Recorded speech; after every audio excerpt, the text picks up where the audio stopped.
Oke, kawan-kawan sekalian, pada pertemuan yang lalu ya kita sudah membaca ya bagaimana kisah Nabi mulai dari sebelum lahir sampai anak-anak remaja gitu kan.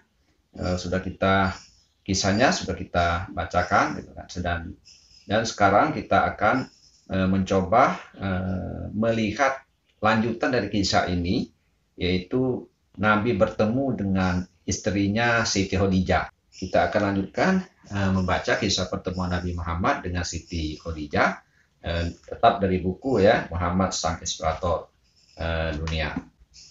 Baik kawan-kawan sekalian ya, tak kalah Khadijah mendengar tentang akhlak Rasulullah yang amanah dan jujur, dia pun mengajukan diri untuk menjadi istrinya. Faktor yang mendorong Khadijah untuk melakukan hal itu sudah tentu bukanlah harta, sebab Siti Khadijah adalah pedagang kaya raya, bukan pula faktor jabatan karena beliau bukan raja, menteri maupun pangeran. Lantas apa yang menyebabkan Siti Khadijah ingin menjadi istri beliau? Sungguh itu disebabkan kejujuran dan sifat amanah yang beliau miliki. Selain itu juga faktor yang menghiasi dadanya yaitu keperkasaan dan kegagahan.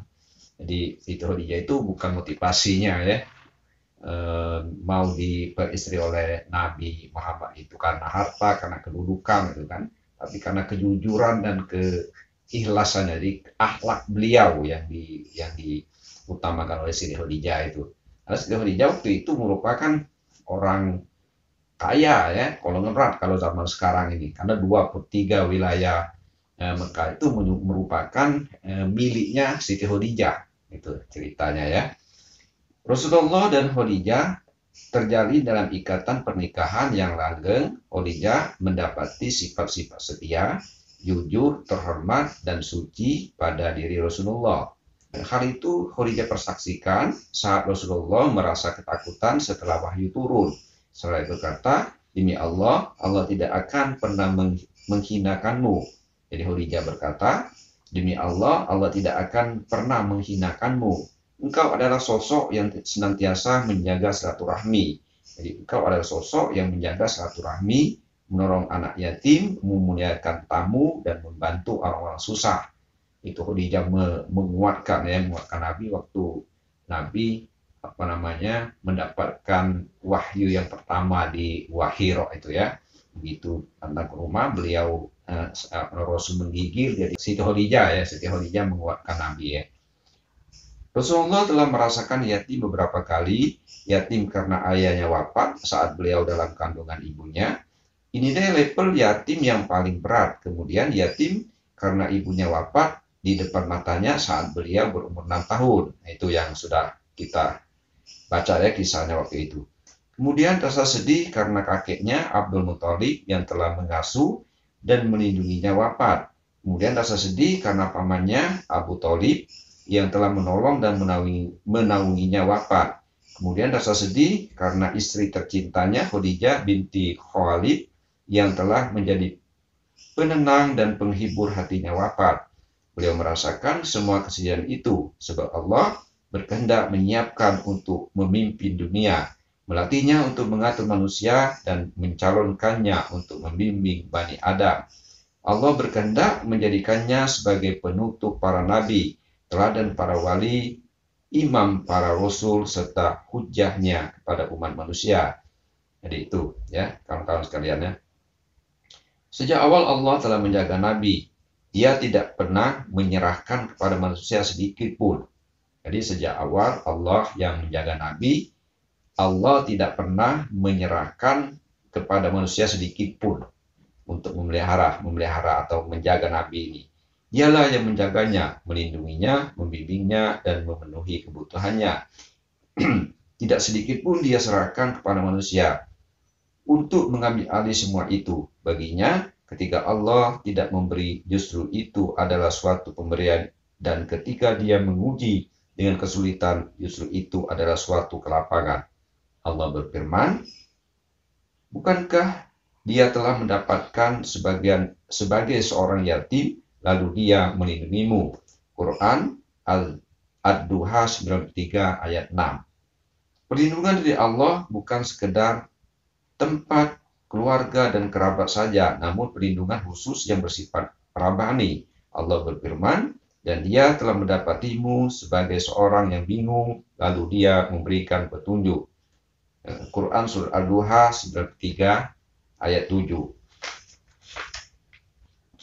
Allah memberikan petunjuk kepada Nabi berupa cahaya kenabian, menyelamatkannya dari salah jalan, membimbingnya menuju jalan yang lurus, serta mengajarinya hal baru tentang iman dan Al-Quran. Allah berfirman, dan dia telah mendapatimu sebagai seorang yang kekurangan, lalu dia memberikan kecukupan.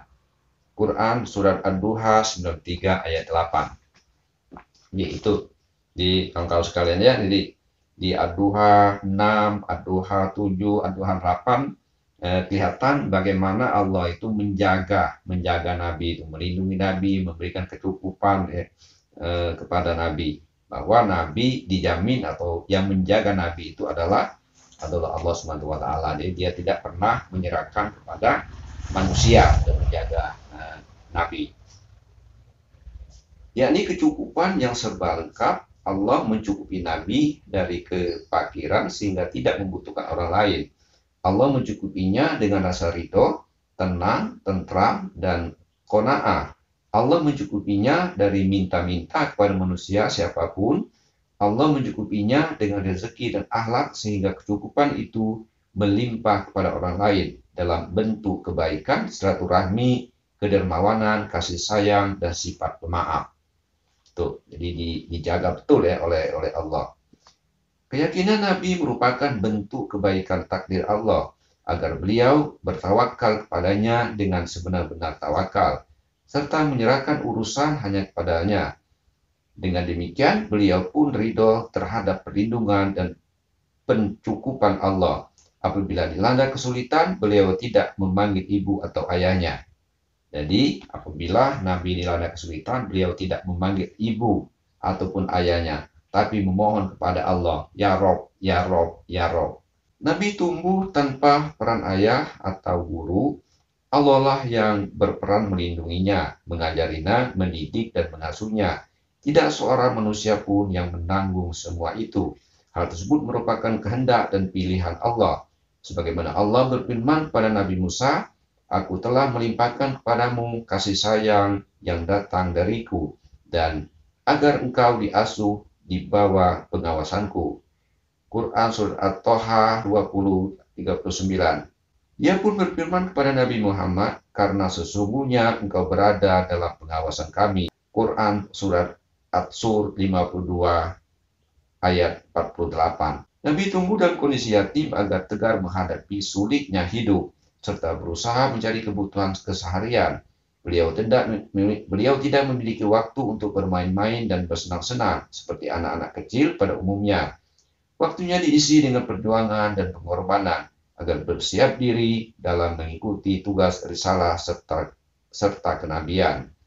Nabi tumbuh dalam kondisi yatim agar jiwa, semangat, dan kesabarannya terlatih, sebab risalah adalah amanah yang agung serta tanggung jawab yang berat, karena dihadapkan dengan para pembangkang, pembenci, penolak, penjahat, penentang.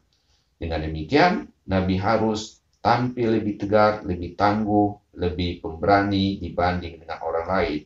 Itulah pelatihan Allah. Jadi, yang menyiapkan Nabi itu ya Allah, yang melatih Nabi itu ya Allah.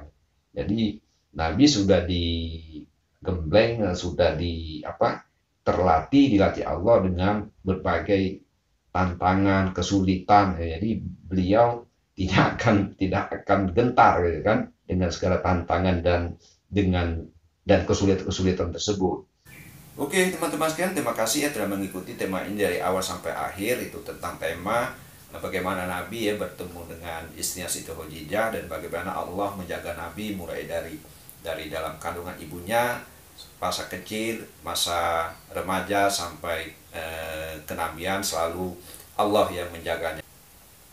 Kita akan bertemu kembali dengan sambungan dari tema ini, yaitu bagaimana masa muda Nabi. Nah, bagaimana masa muda Nabi, kita akan bertemu. Tunggu konten saya berikutnya, simak karena kita akan membacakan kisah masa muda Nabi. Masa muda Nabi bagaimana Nabi itu di masa mudanya. Makasih ya, bila taufiq wa hidayah. Wassalamualaikum warahmatullahi wabarakatuh.